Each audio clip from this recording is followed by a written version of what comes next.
How's everybody doing? I know everybody moving around. You can clap your hands for yourself. Energy, energy, energy, energy. I'm thankful to be here. Thankful that you are here. My name is Sticks, founder of Think Watts Foundation. Watts means power, but Watts meaning Watts, California. That's where I was born and raised. And we're here about transportation, right? So I want to take you on a journey before I connect the tissue of why I'm here to talk about what I'm here to talk about. Born and raised in Watts, California. For those of you who don't know, Watts is a low-income neighborhood in East Side, South Central Los Angeles. We like to call it the garage. That's where everybody throw everything at when they need to put it away in Los Angeles. But so, you know, my story is I wanted to figure out how to create solutions. I was in the music business, created a lot of success writing and producing for a bunch of artists. But I didn't want it to stop there. I come from a very low-income household. You know, I can talk about all of the things and stereotypes that existed in my family. And I said, I wanted to do something different, right? So I used that influence and impact that I got from music. And I said, I wanted to give it back to my community. But a lot of people say give back, but don't really have an emphasis on what. It's like, I want to try to do something. So I said instantly, I wanted to do something that I had an issue with growing up. And the first thing was financial literacy, right? I said we have economic disadvantages. And where I grew up, I went broke a bunch of times when I was working in the music business, and I was like, I gotta figure this out. So I studied finance, I studied accounting. I took classes at Yale and everything on money management and accounting and all of these things. And I brought financial literacy back to the community. Quick story to get to my point is, I wanted to partner with a bank, and a bank told me that financial literacy wouldn't work in Watts. And I said, why not? They said, people don't got time to learn financial literacy. And I said, why? Because you're from Watts?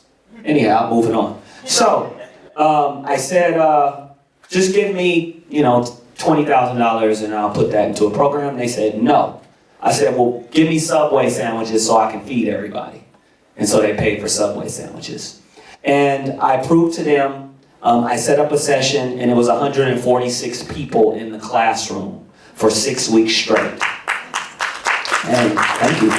And what did I do as an insult to injury in a positive way? I said, after I taught the class about financial literacy, I put my own money into the kids and the adults that came to the class, and everybody invested in the bank.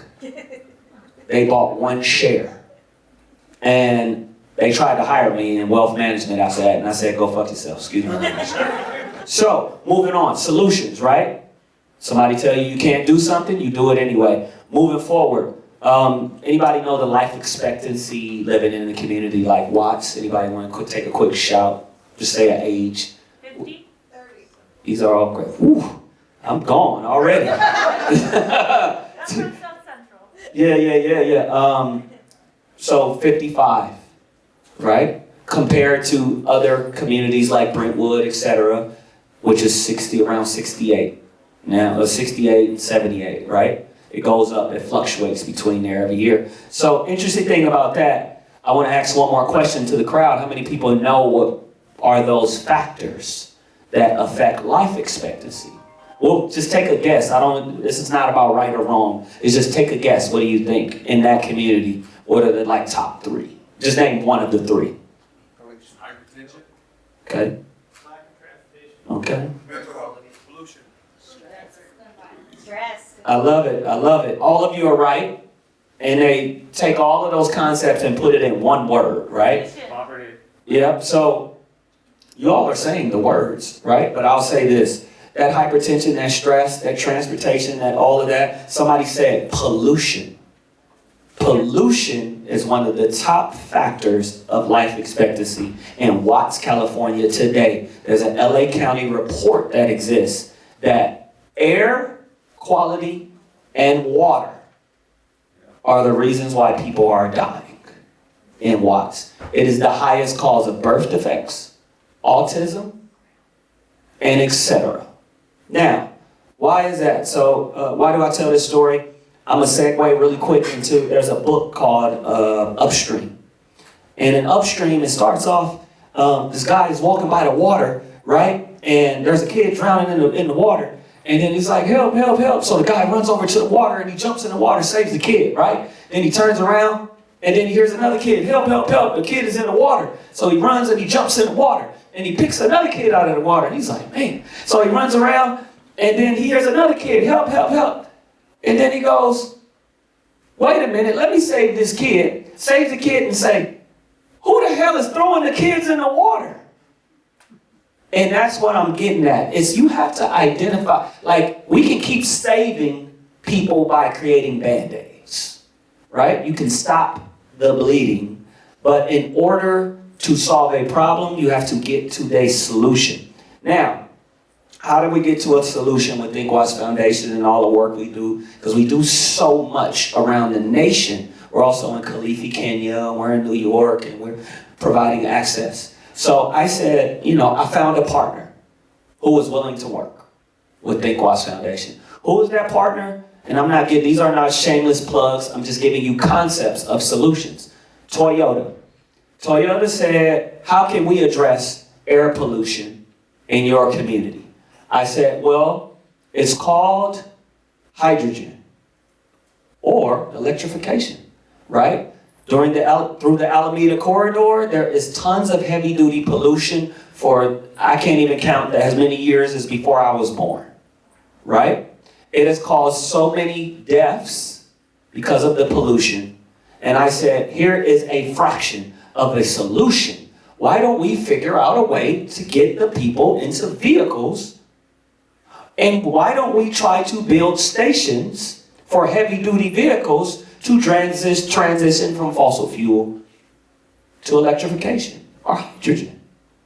And so they said, well, what do you think we should do? I said, first we got to teach people how to adopt new technology. So what do?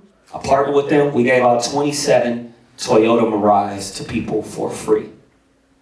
There's another factor that I want us to take conscious of, and that's the economic factors of what causes stress, what then causes hypertension, what then causes all these elements from the water and the air to affect you insurmountably. So then, why do I bring that point up? It costs you about, let's just say if you have a hydrogen car, you spend about 23, now it's way more expensive, but around 2023 when we gave out these cars, it cost about $2,300 a year, right? Or a little bit more to fill your car up for the whole year, based on average commute. People who got a hydrogen car, we all gave them 3 years worth of hydrogen for free. They didn't have to spend any money. So that means for at least 3 years, let's say on average they'll save about anywhere between $6,000 to $10,000.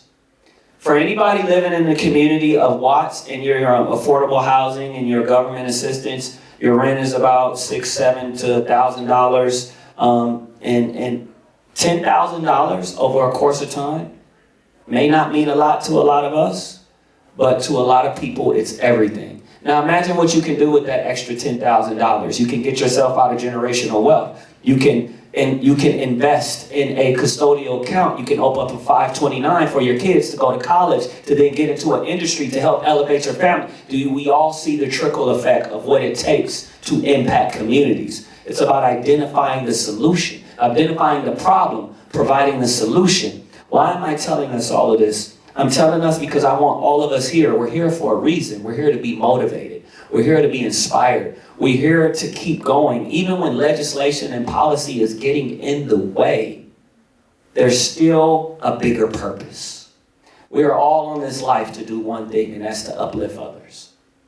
We have to take care of ourselves first, but then we uplift others second, right?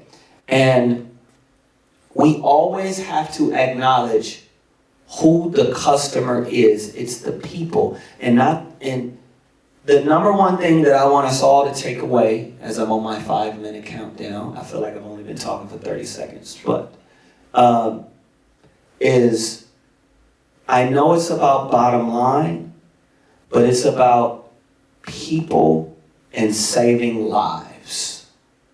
What technology have you created or can you create that saves lives?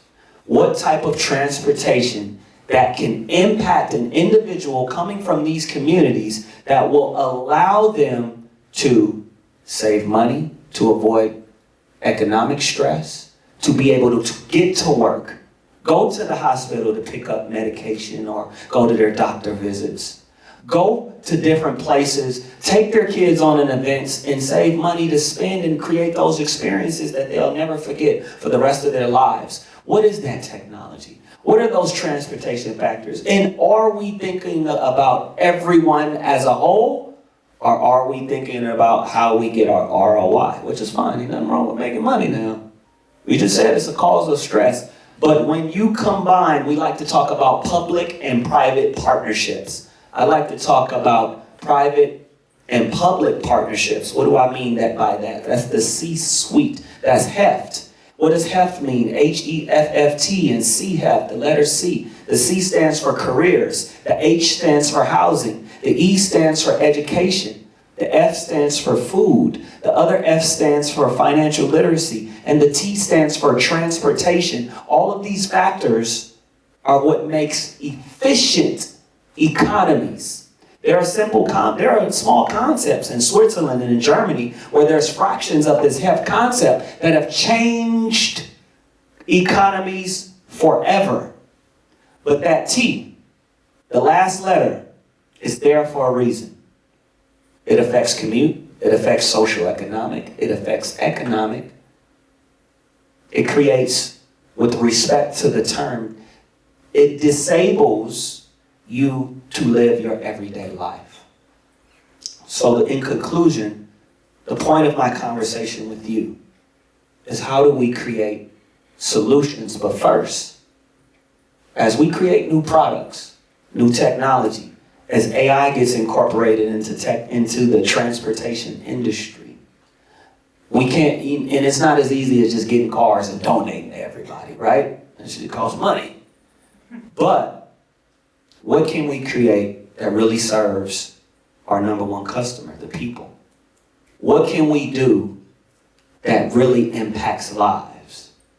And the most important thing that I want to share with you to always think about, which I'm open to talk to anybody. We've done this a million times and figured out ways to create careers and all of this. Create careers through transportation and give people access. But the number one thing that I want you to take away and to think about every day you wake up and what you do in this world of transportation is how do we save lives? My name is Sticks. Thank you for your time.